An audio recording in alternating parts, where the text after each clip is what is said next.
Hey everyone, once again welcome back my YouTube channel. आज म तपाईहरुको सामु एउटा कोरियन मुभीको एक्सप्लेनेसन लिएर आएको छु जुन मुभीको नाम छ हो।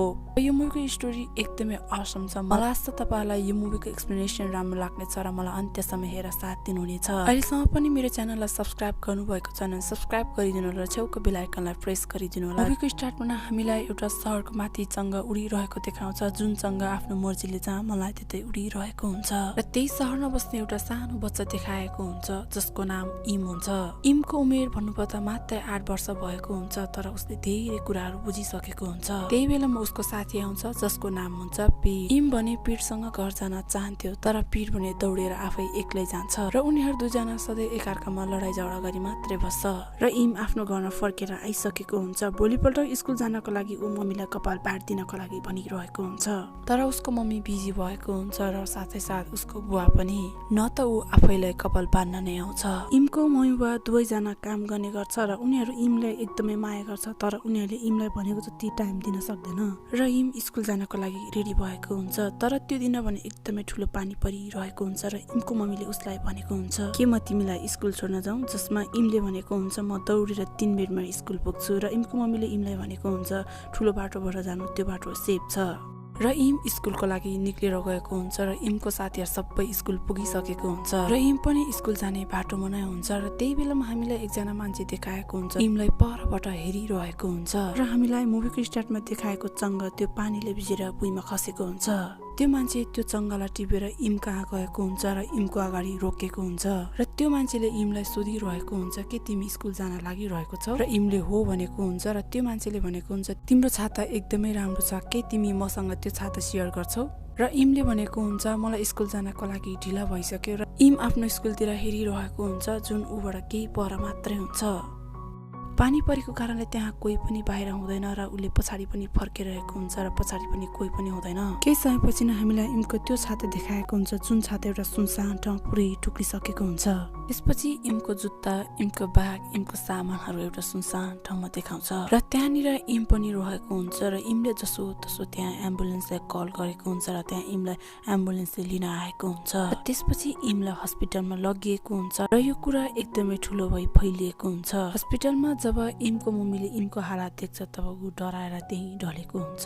इमको पुरै बडीमा घाउ भएको हुन्छ। त्यो मान्छेले इमलाई रेप मात्रै नमार्ने नै इन्टेन्सनले घाउ बनाइदिएको हुन्छ ताकि इम बाँच्न नसकोस्। इम अहिले जिउँदो भए पनि इमको अवस्था एकदमै नाजुक हुन्छ र डाक्टरले भनेको हुन्छ उसको अपरेसन गर्नुपर्छ। त्यसपछि इमको अपरेसन गरिएको हुन्छ। अपरेसन पछि डाक्टरले इमको बुवालाई भनेको हुन्छ अपरेसन पछि उसको लास्ट इन्टेस्टाइन र एनस निकाल्नु पर्यो जसको कारणले उसको बडीमा एउटा आर्टिफिसियल एनस लगाउनु पर्यो र अब इमको बडीमा एउटा अस्टोमी ब्याग राखिएको हुन्छ जसमा उसको वेस्ट मटेरियल कलेको हुन्छ र उसलाई पुरै जिन्दगी यसरी नै बस्नु पर्ने हुन्छ। एउटा सानो परिवार हँसी खुसी गरेर बसेको एउटा राक्षसको कारणले पुरै तहस नहस भएको हुन्छ। जब इम होसमा आएको हुन्छ इमको बुवा इमलाई भेट्न गएको हुन्छ। इमले आफ्नो बुवालाई सोधेको हुन्छ बुवा आज तपाईँ काममा जानु भएन र उसको बुवाले भनेको हुन्छ मेरो काम भइसक्यो। इमले आफ्नो बुवालाई भनेको हुन्छ त्यो मान्छेलाई नछोड्नु, त्यो मान्छेले मलाई धेरै तडपाएको छ, धेरै पीडा दिएको छ र त्यो मान्छेले लगाएको पेन्टमा धेरै पकेटहरू थियो र इमको बुवाले इमलाई भनेको हुन्छ तिमी धेरै चिन्ता नलिऊ, अहिले सुता। इमले भनिरहेको हुन्छ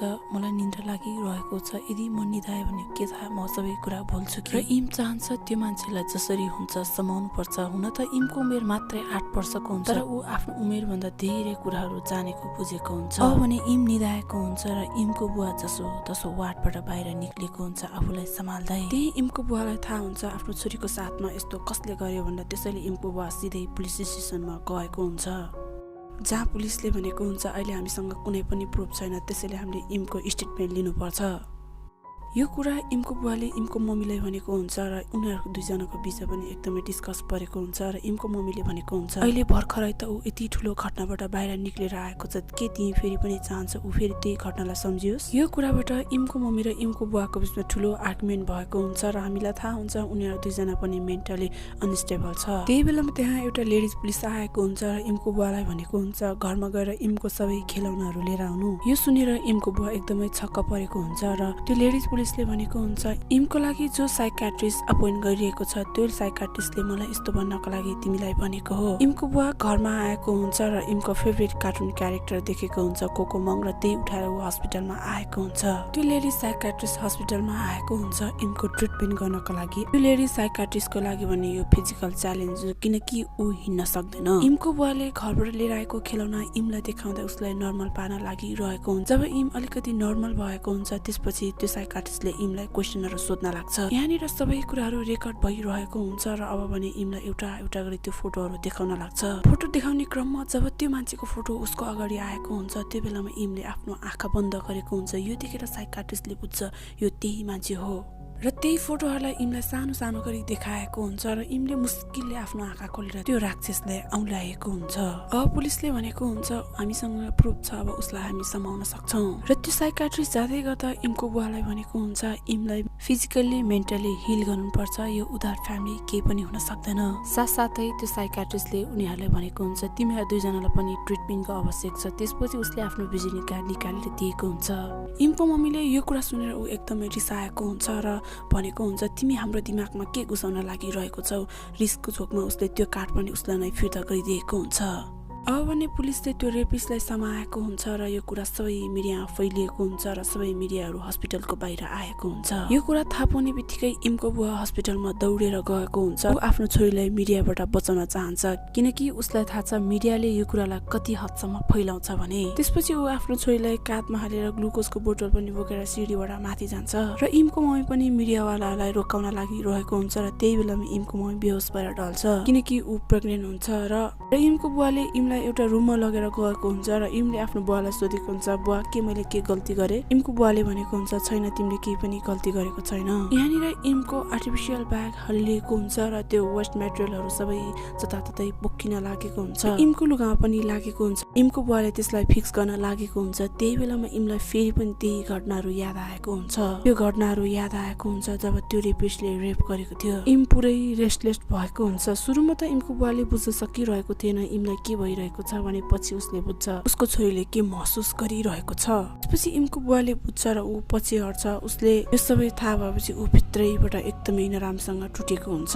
बेलुका फाकातिर इमको बुवाले इमलाई भेट्न गएको हुन्छ। त्यो बेलामा इमले आफूलाई पुरै तरिकाले छोपिएको हुन्छ एउटा कपडाले र उसको बुवाले भनेको हुन्छ तिम्रो मम्मीलाई सन्चो छैन त्यसैले तिमीलाई भेट्न बारम्बार हस्पिटल आउन सक्दैन।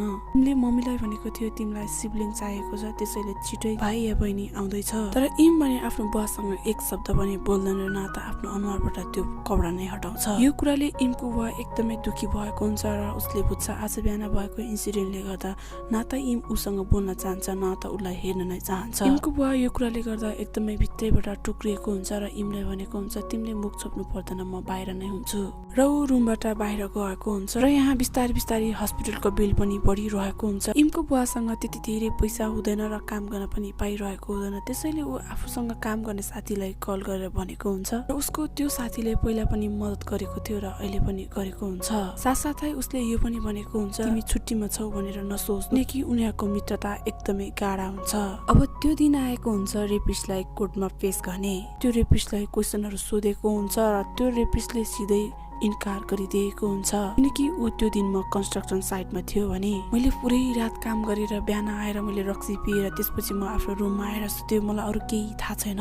उसको विरुद्धमा सबै प्रुफहरू हुन्छ र उसको कपडामा इमको ब्लड पनि हुन्छ। साथसाथै उसको सुजमा त्यो ठाउँको माटो पनि रहेको हुन्छ जुन ठाउँमा यो सबै घटनाहरू भएको थियो। त्यो अपराधीले मेरो सुज चोरी भएको भनेको हुन्छ र साथसाथै पुलिसले अरेस्ट गर्नुभन्दा एक दिन अगाडि उसको आफ्नो मान्छे उसको रुममा आएको थियो। मान्छेको कुराबाट के थाहा हुन्छ भने सिधै पुलिसले उसलाई फसाइरहेको छ। त्यहाँनिर इमको बुवाको साथी पनि हुन्छ जो इमको बुवालाई मद्दत गरिरहेको हुन्छ र उसले आफ्नो जुत्ता खोलेर त्यो मान्छेलाई हानेको हुन्छ र भनेको हुन्छ कि तिमी आफूलाई मान्छे भन्छौ। त्यसपछि उसलाई पुलिसले समाएर बाहिर लगेको हुन्छ र इमको बुवा फेरि हस्पिटलमा फर्केर आएको हुन्छ र उसले हस्पिटलमा केही मान्छेहरू कार्टुन क्यारेक्टरको लुगा लाएर इमलाई इन्टरटेन गरिरहेको छ र इम पनि एकदमै खुसी हुन्छ। साथै त्यो ड्रेसभित्र उसको मम्मीको साथी र एउटा नर्स हुन्छ। यो सबै त्यो साइकियाट्रिस्ट लेडिजले गर्न दिएको हुन्छ जो इमको गवाही लिन आएको हुन्छ र उसको बुढीले त्यो साइकियाट्रिस्टलाई फेरि पनि बोलाएको हुन्छ।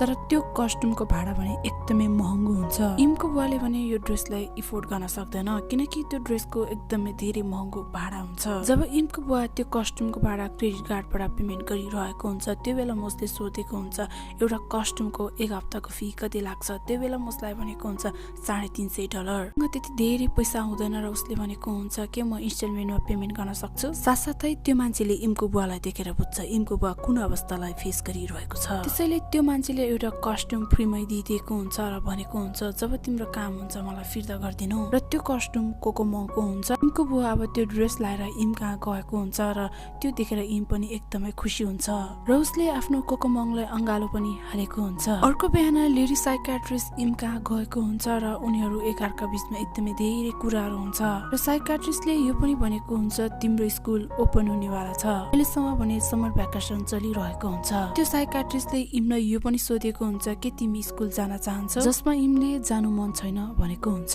किनकि इमको मनमा यो कुरा लागेको हुन्छ कि उसको साथमा यो सबै भएको घटनाहरू उसको साथीहरू सबैलाई थाहा हुन्छ र साथीहरूले उसको साथमा मजाक गर्छ भनेर ऊ स्कुल जान चाहँदैन। र साइकाट्रिस्टले इमलाई यो पनि सोधेको हुन्छ तिमीलाई कस्तो फिल भइरहेको छ। र यो बेलामा हामीलाई थाहा हुन्छ इमको दिमागमा के चलिरहेको छ। मेरो कारणले बाबा मम्मी काममा जान पाइरहनु भएको छैन र साथसाथै हस्पिटलको बिल पनि धेरै भइसकेको छ। साथै उसको बिरामीको उपचार गर्न यहाँ धेरै पैसाहरू लागिरहेको छ। यो कुरा मलाई राम्रो लाग्दैन र म आफ्नो साथी स्कुल धेरै मिस गर्छु तर मलाई थाहा छैन म स्कुल जान पनि पाउँछु कि नै। म हरेक रात प्रे गरेर सुत्छु यो कुराहरू सबै सपना नै होस् तर जब म सुतेर उठ्छु यो कुराहरू आज जस्तो छ त्यस्तै हुन्छ। मलाई मेरो हजुरआमाले भनेको कुरा याद आउँछ मर्न पाए पनि हुन्थ्यो। त्यो बेलामा हजुरआमाले त्यस्तो किन भन्थ्यो भन्ने कुरा मलाई थाहा थिएन तर आज म बुझिरहेको छु म जन्मिनु नै किन जन्मे। साँच्चै भन्नुपर्दा इमको मन मुटुमा यति धेरै चोट भएको हुन्छ जुन चोटलाई भर्नको लागि धेरै टाइम लाग्छ। अब इमलाई इमको मम्मी बाबाले घरमा लैजानको लागि लिन आएको हुन्छ। त्यति बेला पनि इमले आफ्नो बुवालाई एकचोटि पनि हेरेको हुँदैन। जब इमको बुवा ड्राइभ गरिरहेको हुन्छ त्यो बेलामा पनि उसले बीचमा पर्दा राखिदिएको हुन्छ ताकि ऊ आफ्नो बुवालाई देख्न नसकुन्। ड्राइभ गर्दै जाँदा त्यही एक्सिडेन्ट भएको गल्लीमा पुगेको हुन्छ र त्यहाँ पुगेपछि इमलाई सास फेर्न गाह्रो भइरहेको हुन्छ र इमको बुवाले छिटो ड्राइभ गरेर घरमा पुर्याइएको हुन्छ। तर गाडीबाट झरेपछि इम भमिट भएको हुन्छ। त्यही बेला उसले आफ्नो मम्मीको पसल बाहिर देखेको हुन्छ। उसको साथीहरूले र स्पेशल गरी पीडले उसको लागि एकदमै राम्रो राम्रो नोटहरू लेखेको हुन्छ। यो देखेर भने इमलाई खुसी लाग्छ। अर्को बिहान पीड इमको बुवा कहाँ आएको हुन्छ र भनेको हुन्छ सायद त्यो दिनमा म इमसँग गएको भए इमको साथमा यो घटना हुने नै थिएन। यो भनेर ऊ एकदमै डाको छोडेर रुन लाग्छ र इमको बुवाले भनेको हुन्छ यसमा तिम्रो कुनै पनि गल्ती छैन। इमको साथीहरूले इमको लागि धेरै ग्रिटिङ कार्डहरू लेखेको हुन्छ। त्यो कार्डहरू देखेर उसको मनमा पनि कन्फिडेन्स आएको हुन्छ र भोलिपल्टको आफ्नो आन्टीको साथमा स्कुल गएको हुन्छ। तर उसको पेटमा त्यो आर्टिफिसियल ब्याग राखेको कारणले उसलाई अप्ठ्यारो फिल भइरहेको हुन्छ जुन ब्यागमा उसको वेस्ट मेटेरियलहरू कलेक्ट हुन्छ। जब उसको साथीहरूले उसलाई सोध्छ यो के हो भने तब उसले आन्सर दिनको लागि ऊ कहाँ केही पनि हुँदैन। त्यही बेलामा उसको साथीहरूले पनि उसलाई हेरिरहेको हुन्छ र उसलाई नर्भस फिल भइरहेको हुन्छ र त्यही बेलामा उसको बुवा कोकोमङको ड्रेस लाएर त्यहाँ आएको हुन्छ। उसले कोकोमङलाई देखेर उसमा कन्फिडेन्स आएको हुन्छ र खुसी पनि। त्यसपछि स्कुल गएको हुन्छ। यहाँनिर उसको बुवाले उसलाई सधैँ कोकोमङको ड्रेस लाएर उसलाई फलो गरिरहेको हुन्छ ताकि उसलाई एक्लो फिल नहोस्। र उसको बुवाले स्कुलमा गएर स्कुलको टिचरलाई पनि भनेको हुन्छ मेल टिचरबाट उसलाई टाढा नै राख किनकि उसको बुवालाई थाहा छ उसले मेललाई लिएर के सोध्छ। र उसको बुवाले इमको लागि ब्याग पनि लिएर आइदिएको हुन्छ जुन कम्मरमा बाँध्ने हुन्छ र त्यो भित्र चकलेट पनि राखिदिएको हुन्छ। जब उसको साथीहरूले सोध्छ तब उसले भन्न सकुन् यो भित्र चकलेट छ र उसको बुवा चाहन्छ आफ्नो छोरी केही गरी पनि इम्बेरेस फिल नहोस्। हुन पनि अर्को दिन त्यस्तै भएको हुन्छ। उसको साथीले सोधेको हुन्छ तिम्रो कम्मरमा यो के हो र उसले भनेको हुन्छ यो भित्र चकलेट छ र उसले साथीहरूलाई चकलेट पनि बाँडेको हुन्छ। र अब इम र पीड सधैँ सँगै घर जाने गर्छ र उसको बुवा भने सधैँ कोकोमङको ड्रेस लाएर बाटैभरि टाढाबाट उसलाई इन्टरटेन गरिरहेको हुन्छ ताकि उसलाई फिल होस् उसको साथमा उसको साथी छ। र उसलाई छिटै थाहा हुन्छ कोकोमङ भित्र उसको बुवा छ भने ऊ भने कोकोमङसँग बोल्न लागिरहेको हुन्छ तर कोकोमङ भने केही पनि बोलिरहेको हुँदैन। त्यसैले ऊ कोकोमङले आफ्नो मम्मी कहाँ लगेर गएको हुन्छ र भनेको हुन्छ के तिम्रो भित्र मेरो बुवा छ। जब उसले कोकोमङको मास्क खोलेको हुन्छ तब साँच्चै नै उसको बुवा हुन्छ। त्यो कोकोमङको ड्रेस भित्र बस्न एकदमै गाह्रो हुन्छ। त्यहाँ एकदमै धेरै गर्मी हुन्छ र इमले आफ्नो बुवाको पसिना पनि पुसिदिएको हुन्छ। त्यसपछि इमको बुवा र इमको बीचमा रहेको त्यो नराम्रो सम्बन्ध पनि सकिन्छ। त्यसपछि इमको बुवालाई पुलिस स्टेसनमा बोलाएको हुन्छ र पुलिसले भनेको हुन्छ अब इमको केस एकदमै कमजोर भइरहेको छ किनकि त्यो रेपिस्टले अपिल गरेको छ ऊ फिजिकली मेन्टली कमजोर छ। साथसाथै ऊ जुन बिहान घटना भएको थियो त्यो बिहान पाका ऊ पुरै ड्रङ्क थियो, त्यसैले उसले आफ्नो केस पनि दर्ता गरेको छ। साथसाथै हामीले जुन इमको गवाही रेकर्ड पेस्ट गरेको थियो त्यो रेकर्डलाई पनि उनीहरूले खारेज गरिदिएको छ र इम अब कोर्टमा जानुपर्छ। र इमको बुवालाई थाहा छ इम कहिले पनि त्यो मान्छेको सामना गर्न सक्दैन जुन मान्छेले उसको साथमा त्यो सबै कुराहरू गर्यो। र इमको बुवा त्यो रेपिस्टलाई भेट्नको लागि जेलमा गएको हुन्छ र त्यो रेपिस्टले इमको बुवालाई भनेको यदि मैले त्यस्तै गरेको भने मलाई कुनै जिउने अधिकार छैन र कोही मान्छेले पनि यस्तो गर्न सक्दैन, यस्तो काम मात्र जनावरले गर्न सक्छ। र केही क्षणमा उसले फेरि सम्झौताको कुरा पनि गरेको हुन्छ र भनेको हुन्छ अहिले मसँग पैसा छैन, केही टाइम पछि म पैसा कमाउँछु र तिमीलाई जति चाहिन्छ म त्यति पैसा दिन्छु। यो सुनेर इमको बुवाले बुझ्छ यसलाई सबै कुरा थाहा छ, यसले नाटक गरिरहेको छ। र साथसाथै उसले इमको बुवालाई धम्काइएको पनि हुन्छ यदि तिमीले सम्झौता गरेन भने जेलबाट बाहिर छिटै निक्लिन्छु, मैले एकचोटि गरेको काम फेरि पनि दोहोऱ्याउन मलाई केही टाइम लाग्दैन। यो सुनेर इमको बुवालाई एकदमै रिस उठ्छ र उसले कुर्सी उचालेर सिसामा हान्न लाग्छ। र कोर्टको त्यो दिन आएको हुन्छ जहाँ त्यो रेपिस्टको सजाय सुनाउने दिन आएको हुन्छ र त्यहाँ इम पनि आएको हुन्छ। इमले त्यो रेपिस्टलाई चिनेको पनि हुन्छ र इमले चिनेको भए पनि त्यो रेपिस्टलाई मात्रै 12 वर्षको सजाय सुनाएको हुन्छ। यो कुरा सुनेर कोर्टमा रहेको सबै मान्छेहरू भड्किएको हुन्छ। इमको बुवाले एक दिन अगाडि नै यो डिसाइड गरिसकेको हुन्छ यदि कोर्टमा जजले उसलाई थोरै समयको सजाय सुनायो भने ऊ उसलाई मारिदिनेछ। र यो सबै कुराहरू इमले सुनिसकेको हुन्छ र जब इमको बुवा रेपिस्टलाई मार्नको लागि अघि बढेको हुन्छ त्यही बेलामा इमले आफ्नो बुवालाई खुट्टा समाएर त्यहाँ रोकाएको हुन्छ र उसले आफ्नो बुवालाई रुँदै भनेको हुन्छ बुवा घर जाउँ। र उसले त्यो मान्छेलाई आफ्नो छोरीको लागि भनेर छोडिदिएको हुन्छ र उसले आफ्नो छोरीलाई अँगालो हाल्छ। त्यसपछि ऊ आफ्नो छोरीलाई घरमा लगेर गएको हुन्छ। अब भने केही समय बितिसकेको हुन्छ र हस्पिटलमा इमको मम्मीको डेलिभरी भएको हुन्छ। इमको एउटा भाइ भएको हुन्छ र इमको बुवाले भनेको हुन्छ मैले इमको नाम राखेको, अब इमले उसको भाइको नाम राख्नेछ।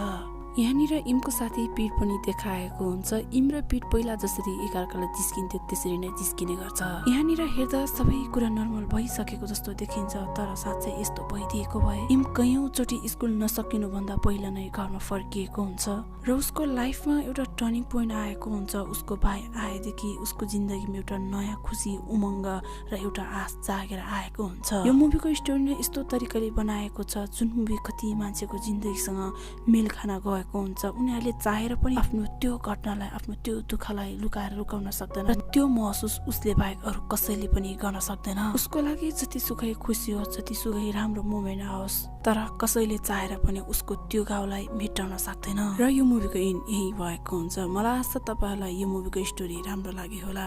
Thank you for watching everyone.